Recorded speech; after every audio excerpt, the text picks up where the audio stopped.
Аминоканың Instagram желісінде миллиондаған оқырмандары бар. Оның видеоларын 1,5 миллиардтан астам көрермен тамашалайды. Осы арқылы бүгінде бұл талантты қыз қомақты қаржы тауып жүргенін де жасырмайды.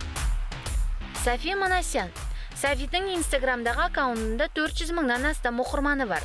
Жақында ғана ол өз парақшасына $528,000 чегін жариялап, бұл менің бір күндік табысым деген жазба қалдырған еді. Яғни фильмге түскендегі бір күндік табысы осындай қомақты қаражат болса керек. Нұрмұхамед Жақып Ибрагимұлы. Ел арасында оны екінші Мейрамбек Беспаев деп атап кеткен. Instagram аккаунтында 250 мыңнан астам оқырманы бар. Өзінің ән айтқан видеоларымен талайды тамсандырып жүрген балаға эстрада жұлдыздарының да көзі түскен. Данеля Төлешева.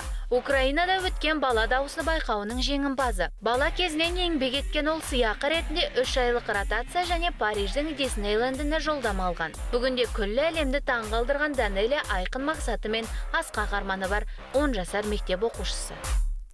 Ермек Балжігіт кішкентай әнші, осыдан 2-3 жыл бұрын аса танымалдылыққа ие болған.